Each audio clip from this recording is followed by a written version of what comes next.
I think I'm gonna consider this one the conclusion of my trilogy of videos about making videos. The worst question you can ask a creator is, where do you get your ideas from? Which has been a running joke with like Norm Macdonald's podcast and stuff over the years, but it really is just like the worst question. And it's because there's just not really an answer for it. It's just, I thought of it.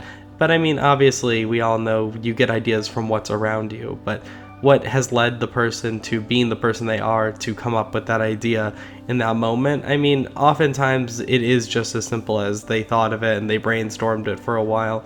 But you could also survey research of like the kind of videos or whatever you do, and then that could lead you to some ideas as well.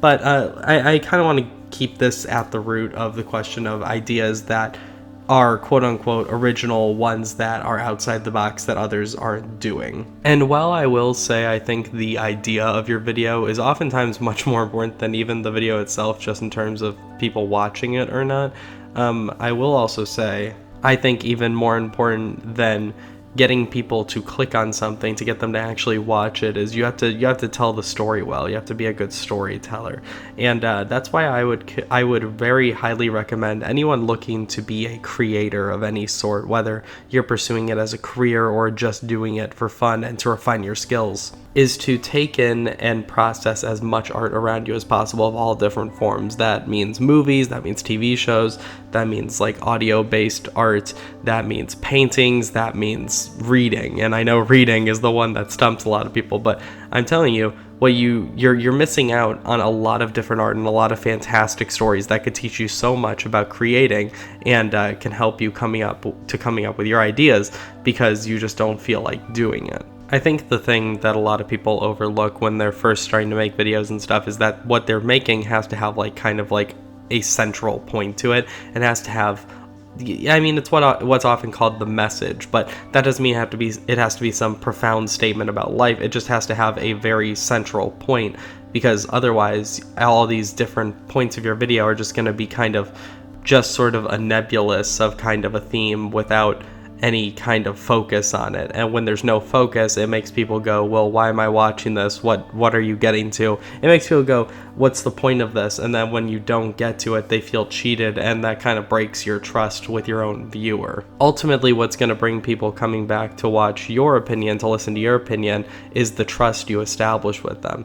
The trust that you establish in giving them what you promised them. Because if you have a really good, for example, title and thumbnail or whatever, and then it doesn't deliver on that, people feel betrayed, and because you just took their time, and that's a very valuable thing to take from someone. It's the most valuable thing people have. So I think the biggest thing in refining your skills is finding that central point so you can build everything you're creating around it. You choose a point, you choose a matter, a message, whatever it is that matters to you, build your video around it, make sure everything connects to it, and then people won't feel cheated. They'll feel they got what was promised them. And there's also the difficulty of people just might not be satisfied with the answer, but at least give them the answer so they don't feel like you just stole their time from them. TLDR, the idea of this video is, if you want to come up with ideas and ones that are going to mean something to you and mean something to others, you have to take some time to do some introspection and find those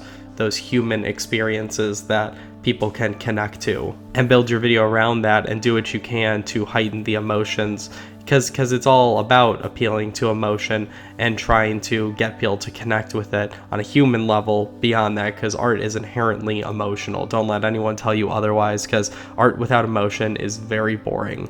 And I know there's plenty of creators out there that make a great living, speaking monotonously, but that's not what I mean. Emotion can rear in many ways, and oftentimes for people even like that, it's in the emotion of their passion for what they're talking about, which you can see in the strengths of their arguments and the such. Go outside, take a walk, and just think about what matters to you, and eventually you'll find something that does, and eventually you'll find some sort of jumping off point, something bigger that you can use to get to the heart of what you truly want to say.